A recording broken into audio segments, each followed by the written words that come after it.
Hello and welcome to Arirang News. I'm Lee Ji-yoon in Seoul. President Moon Jae-in's National Security Advisor Chung Eui-yong and the Director of the National Intelligence Service, Seo-hoon, took off on their two-day trip today to Pyongyang to meet with North Korean leader Kim Jong-un. This is the first time since inheriting power from his father 6 years ago that Kim Jong-un will be meeting an envoy from South Korea. The South Korean delegation hopes to continue the positive momentum from the Pyeongchang Winter Olympics while also trying to get the U.S. and North Korea to talk as soon as possible. And before I sit down with an expert to talk more about this, let's first get a quick check on what's making the news at this hour with our Devin Whiting at the News Center. Hello, Devin. Well, yes, the South Korean delegation took off from Sangnam Air Base just south of Seoul at about 1:50 p.m. They'll be landing this afternoon at Sunan Airport in Pyongyang. The delegation has 5 main members led by National Security Advisor Chung Eui-yong. It also includes the Director of South Korea's National Intelligence Service, Seo-hoon, the Vice Minister of Unification, Chun Hae-sung, and 5 support staff. They'll be in the north for 2 days, during which they'll most likely meet with leader Kim Jong-un and deliver a written message to him from President Moon Jae-in.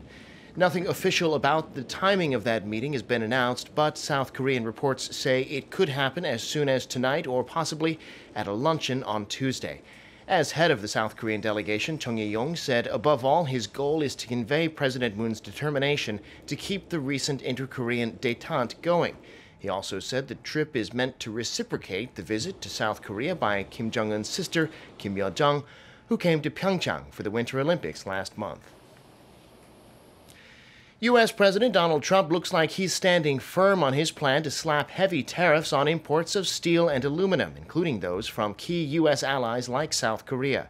The tariffs have been met with criticism around the world and warnings that he's about to start a global trade war. Many countries say they're considering similar reciprocal tariffs on American goods. Lee Jung-yeon has more. The off-the-cuff announcement by U.S. President Donald Trump that he would impose heavy tariffs on all steel imports has already set off a ripple of responses from world leaders. The EU, Canada, and China have said that if these tariffs are finalized, they will take reciprocal measures to impose taxes on American products. There's evident tension between the U.S. and China. Beijing said it's ready to impose tariffs on American agricultural products, an apparent move targeting American farmers who are an important support base for President Trump. As the second biggest market in the world, China has been the main target of the Trump administration's trade policies. This is concerning for South Korea, as trade with both the U.S. and China is vital for the Korean economy. The Seoul government expects further tariffs on cars and semiconductors as Trump sees the car industry as the sector in which South Korea saw the biggest trade surplus with the U.S. To this, South Korean President Moon Jae-in said, 정부와 기업이 합심하여 노력하면 얼마든지 극복할 수 있다는 자신감을 갖고 대응해 나가야 할 것입니다. Meanwhile, the EU has said it would start looking to impose tariffs on American products like Harley-Davidson motorcycles, bourbon whiskey, and Levi's jeans. Protectionism cannot be the answer to our common problem in the steel sector. We will not sit idly while our industry is hit with unfair measures that put thousands of European jobs at risk. Canada, the #1 steel exporter to the U.S., has also said it's ready to take reciprocal action were tariffs to be imposed on its steel and aluminum products.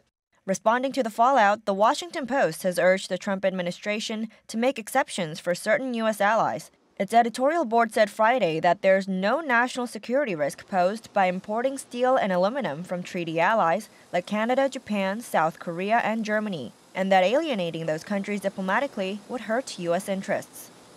Lee Jung-yeon, Arirang News. China is holding its annual parliamentary gathering known as the Two Sessions. It began with the much-anticipated announcement of China's official economic growth target for this year, set at 6.5%, the same as last year.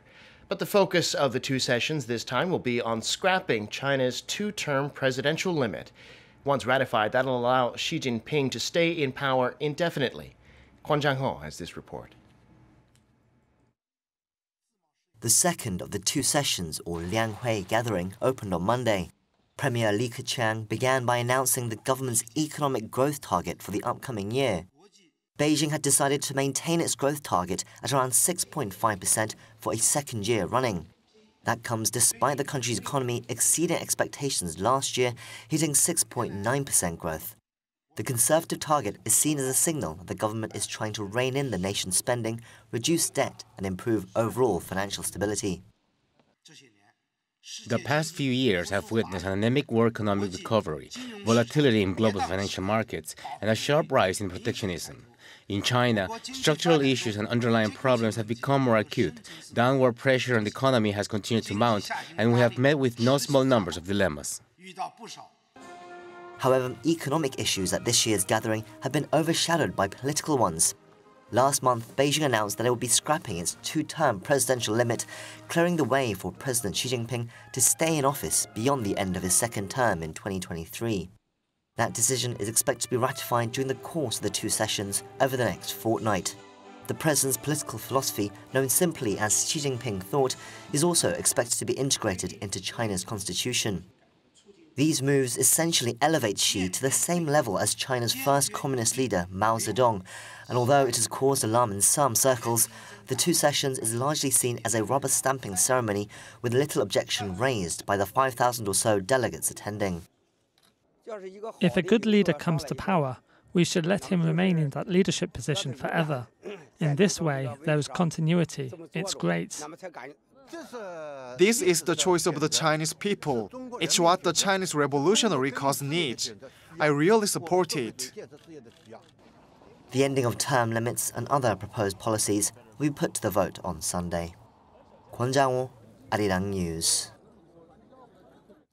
South Korea will be holding local elections on June 13th, just 100 days from now. It's the first nationwide election under President Moon Jae-in, so it'll be a gauge of support for what the administration's done in its first year.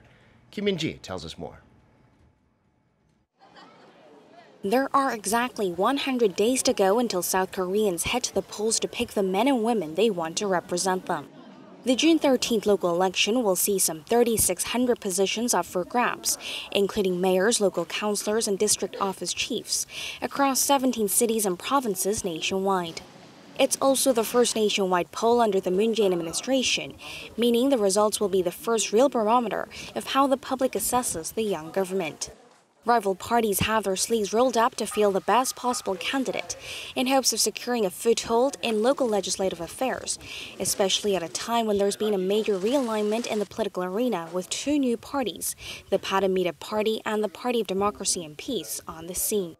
The National Election Commission has been taking preliminary registration for mayors, district office chiefs, and education office heads, while registration for county chiefs and county council members will start in April. After registration, candidates are allowed to start campaigning, such as opening election offices and sending material to voters in their constituencies. And in a long overdue vote, the National Assembly will hold a one-day parliamentary session on Monday to pass the electoral map for the local elections. By law, the map must be finalized 6 months prior to the election, meaning December 13th last year. However, rival parties failed to have the revision ready on time. If passed, the number of local councillors, excluding those from Jeju Special Self-Governing Province and the administrative city of Sejong, will increase to 690 from the current 663. The number of county council members will rise from the current 2,898 to 2,927. Kim Min-ji, Arirang News. I'm Devin Whiting, and those are your news headlines for this hour.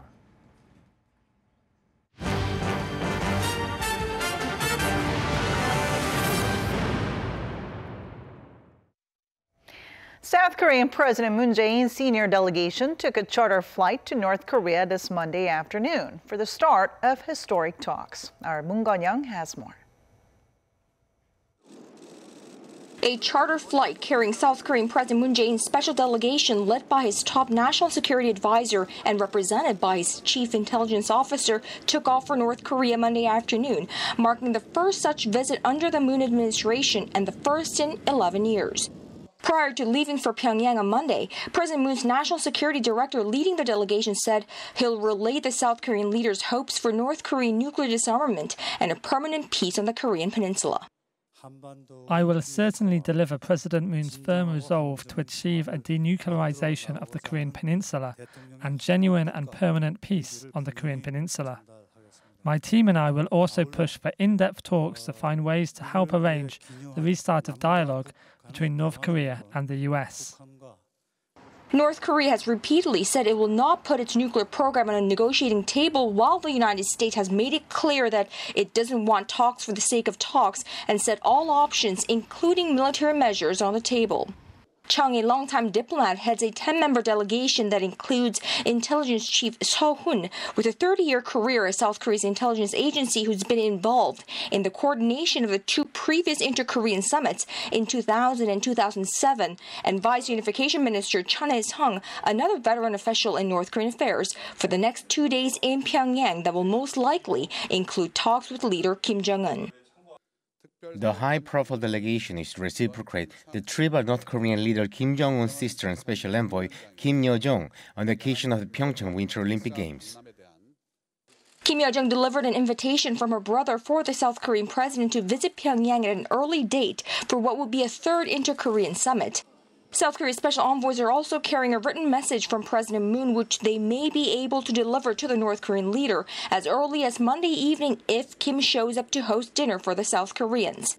If and when that meeting is realized, it would mark the first time for any South Korean to meet Kim in person since he took power upon his father's death in late 2011. After the 2-day Pyongyang trip, President Moon's special envoys are to fly to the United States to brief officials about the outcome of their talks with the North Korean officials. Moon Gon-young, Arirang News, the Blue House. And to tell us more about what we can expect from the 2-day visit to North Korea by South Korean envoys and what this trip would mean not only for the two Koreas but also for the United States, Dr. Woo Jung-yap, research fellow at the Sejong Institute, joins us in the studio today. So good to see you. Thank you for having me today. All right, so President Moon first indicated that he wanted to send envoys to North Korea during his phone call with U.S. President Donald Trump, right? Yes, President Moon Jae-in has shown his interest in sending the special envoy to North Korea when there was a discrete possibility of the summit between two Koreas. And since it is very important for South Korea to coordinate very closely with the United States, President Moon Jae-in mentioned the possibility of sending the special envoy to North Korea to the President Trump after the Olympic Games. And it is quite crucial because two allies have been known that there are some issues in coordinating with their policy to North Korea, and I think it's a good sign that both leaders have agreed to the meaning of sending special envoy to North Korea. And we also know that this trip comes after Kim Jong-un actually sent his sister and a high-level delegation to South Korea for the Olympics. So other than, we know that this meeting this trip is going to be very important, but what other significance does this trip by South Korean envoys to North Korea carry?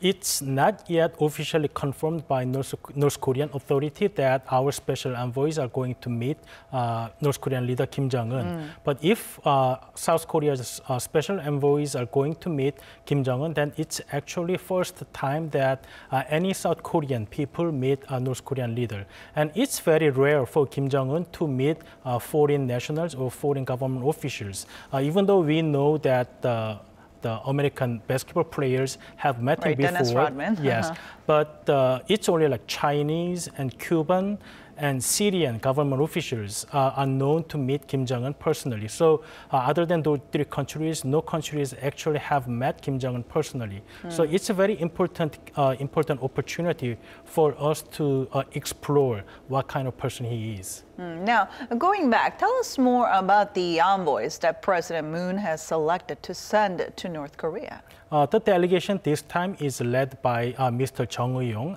National Security Advisor to the President, and the delegation include Mr. Seo Hun, who's the National Intelligence Chief of South Korea, and also Mr. Chun Hae-sung, who is the Vice Minister of the National Unification, and also there are another member from the National Intelligence Service, and also the Special Advisor to the President in Blue House joined the delegation this time. And it is there was a controversy whether the National Intelligence Chief is the right person to meet Kim Jong-un, because there is this rule that intelligence is intelligence and policy is policy. Right. So because of that controversy, I think President Moon chose Chung Eui-yong, who's in charge of our national security policy this time, to meet with North Korean leader Kim Jong-un. Now, what mission are they on exactly? I mean, what is the South Korean government trying to get out of this? Officially, our delegation is to reciprocate North Korean visit during the Pyeongchang Olympic Games. And Chung Eui-yong mentioned to the press before he left for Pyongyang today that he's going to relay President Moon's message to Kim Jong-un, which includes that North Korea's denuclearization and the permanent peace on Korean Peninsula. However, I think the most important mission that they have this time is to see what kind of person Kim Jong-un is and what he's thinking about on Korean Peninsula and what he's thinking about his nuclear weapons. So if we get more information from Kim Jong-un on the nuclear issues, I think the mission will be successfully achieved. Now, although we don't know if the envoys are going to be meeting with Kim Jong-un for certain, but I think we know that they are carrying a kind of message from President Moon to be delivered over to Kim Jong-un. So what kind of message would that be? So Kim Jong-un sent the special delegations and also his sister to the Pyeongchang Winter Olympic Games have intention of improving inter-Korea relations. But I think President Moon Jae-in going to emphasize that improvement of inter-Korea relations should go along with denuclearization process of North Korea, because if we only prioritize inter-Korean relations, maybe it's going to be difficult for us to coordinate with our policy toward North Korea with the international community. Right. So I think President Moon Jae-in is trying to persuade Kim Jong-un that it's North Korea's best interest if they are on the path to the denuclearization this time in his personal message to Kim Jong-un. So South Korea has been playing this role of matchmaker between the U.S. and Pyongyang to get them to talk again, as we have been seeing a sudden improvement in inter-Korea ties ever since North Korea decided to join the Winter Olympics. So how will this trip help to get Washington and Pyongyang to start talking again? I think South Korean government knows the importance of going together with the United States on this message given to delivered to Kim Jong-un. That is why it's not only our national intelligence chief, but also the national security advisor to the president was actually leading the delegation this time, because they know the importance of coordinating policy with the United States on North Korea. But the problem now is that United States is insisting that unless North Korea is changing its attitude toward its nuclear weapons, United States is not really interested in talking with North Korea. And North Korea at the same time also insisted that nuclear weapons of theirs are not the agenda for the talk with the United States. So I think it might be too much if we expect our special envoy this time to get any positive message from North Korea on those issues. But if we get more information on how Kim Jong-un is thinking about its nuclear weapons and North Korea's future, then I think our special envoy's mission is well achieved this time. So you talked about how North Korea has been saying that it will only come to the negotiating table if Washington actually treats it like an equal nuclear power, but obviously the U.S. is not ready to do that. So are we likely to see talks between Pyongyang and Washington fall through this time? So I think it's very unlikely just after this our special envoy's trip this time to North Korea that we can see any immediate talk between United States and North Korea. Because after it was revealed that South Korea is going to dispatch our delegation to North Korea, the United States keep reiterating that United States is not interested in any talks which does not deal with the nuclear weapons of North Korea.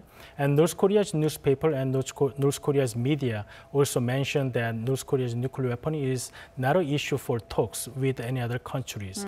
So I think even though South Korean delegations are going to delay our present message about the denuclearization of North Korea, but I think it's reasonable, it's unlikely that we are going to have any positive message of denuclearization of North Korea from Kim Jong-un this time. But I think that it's certain that our delegations who are all veterans of dealing with North Koreans before, so they can see some information and some changes. If they can see some changes in Kim Jong-un's idea on North Korea's nuclear weapon, I think it's good enough.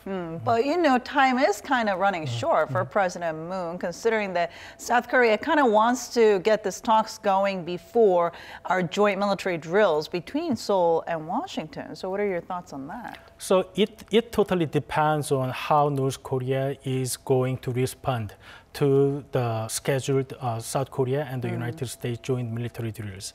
It is, even though it's not officially reported yet, but it has been known that the postponed joint military drills will resume in April.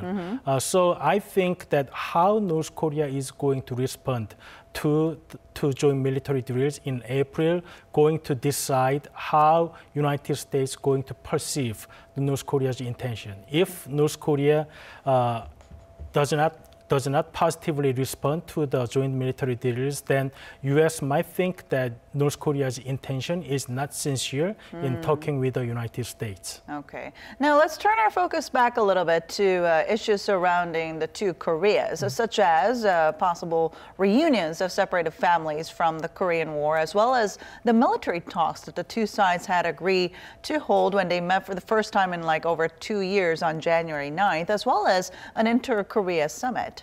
So maybe North Korea is not ready to come to the table for the denuclearization talks yet. But I think considering their gesture during the Pyeongchang Olympic Games, I think it's very likely that Kim Jong-un mentioned very generously from their perspective to South Koreans that they can have a family reunion during the after the Paralympics, so maybe during the April. So they are going to give some headache to South Korean government between like family reunion and joint military drills. So I think North Koreans and North Korean leader Kim Jong-un can give us the message about improving inter-Korean relations, but not about denuclearization. So I think we will get some positive news on inter-Korean relations, but other issues are very doubtful. All right. Well, what's interesting, though, is that after the visit to North Korea, the envoys are going to travel to the U.S. to brief U.S. officials about their trip to North Korea. So this kind of shows that South Korea is coordinating very closely with the U.S. when it comes to dealing with North Korea. What can we make of this? Actually, as we discussed before, that President Moon Jae-in already talked over the phone with President Trump on the sending special envoy to North Korea. And also, it is reported that special envoy, the leader of the special envoy, Mr. Chung Eui-yong, National Security Advisor, and Kang Kyung-hwa, our foreign minister, will travel to the United States to discuss further on the North Korean issues.